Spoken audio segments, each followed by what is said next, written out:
Oh, Oh boy. there we go. 69. Fear Below. Fear Below. I saw the poster for Fear Below and I really wanted to see it because I love the movie Jaws, and it features a shark on the cover. There's a different poster that has the shark in full frame, kind of almost looks like the Jaws poster. Yeah. Yeah. But this movie surprised me. The shark is one aspect of the film. It's set in the 1940s, which is very weird. This is a period piece about a bunch of gangsters who crash their jalopy in the ocean, and then these mobsters hire some divers to retrieve the contents of the jalopy, which turns out to be boxes of gold, pure gold bars. The young woman, Clara Bennett, played by Hermione Corfield, and her partner in the Jimmy, played by Jacob Jr. Nangle, are tasked with retrieving the gold and going out as divers. It starts with other people hired to go out on a boat, and what happens is some of the cheapest looking shark effects. It's really well cut, but if you look at it longer than a few seconds, you can notice that that the gore and horror effects of the Jaws was like a creature effect, not digital, maybe enhanced digital, but people get chomped away and eaten. It all takes place during the day, and it's so like overlit like a TV show. Mhm. I thought that you should be afraid, and it's just comes off as cheap. Like when they go down as a diver, you kind of see them like they're just surrounded in the dark, their face, but they're in a diver helmet, like on the poster. It just looks bad. This is a low budget movie that I would describe as exploitation. It takes place in one location, uh, uh, at the seashore where this shark is. And I'll just say I wasn't invested because there's really no character journey Mhm. with this. There's a-hole mobsters and the diver team who by the end is forcing the divers as one by one they get killed by the shark to go in and retrieve the gold. So it's a race against time and as they're being threatened. And I wasn't invested enough to even care when each character met their fate. And you can tell you can tell who will be spared based on the identity of the people. That's all I'll say. So only Like, white people die. only the white people get chomped and everyone else is free. So there you go. It's a cheap exploitation movie. It's 85 minutes.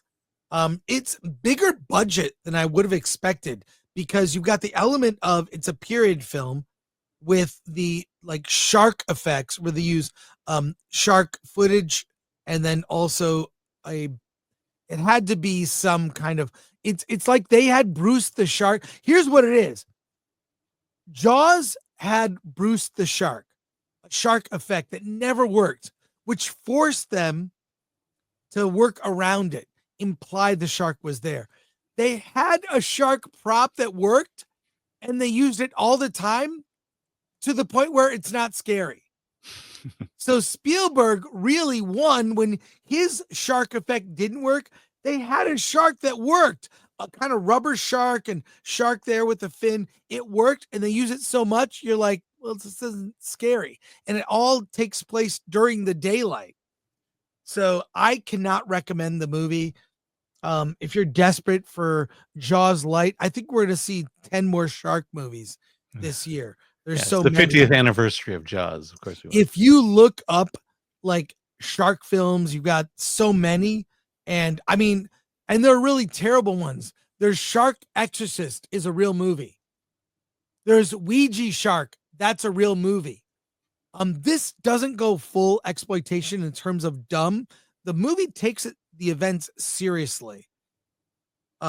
it's just very predictable, and the shark effects are not scary because you see the shark so much. So I cannot recommend Fear Below. It's a pass for me. But based on the running time, maybe you just want to just like, I'll check it out. And so there you go. See, I Alan, told you runtime is now a qualifier for whether a movie is good or bad. You would recommend it because it's 90 minutes long. I only because it's like, look, it does factor into if I'm going to see something that's 2.5 hours or something that's like 80-minute horror, I'll go 80-minute every time. Yeah. Or if I'm scrolling through live TV trying to find something to watch, and this happens to be on the Shark Channel, I'm going with the lowest runtime. That it is a factor. So I do not recommend it, even in spite of the runtime. So there you go. Now I had to ask you, you mentioned it's not dark. I mean, Jaws wasn't in the dark. Are you just saying it's there were scenes in Jaws in twilight, but the at most night yeah, that but made most it of the scary. movie, the heart of the movie is in pure daylight. But you don't see the shark. Right. You see the barrels or other stuff. It's the shark isn't even revealed until when Brody Quinn. like is throwing out the chum. Yeah. There's maybe one shot, but it's all implied or it's there. The music is on screen in Jaws more than the shark. and this movie would have benefited from holding back. They had Bruce the Shark that worked, but it didn't help them. Yeah, it's funny you mentioned that because John Williams in his documentary talked about the music and how the music was the villain in Jaws. Yes. And it was all specifically written that way. Yep.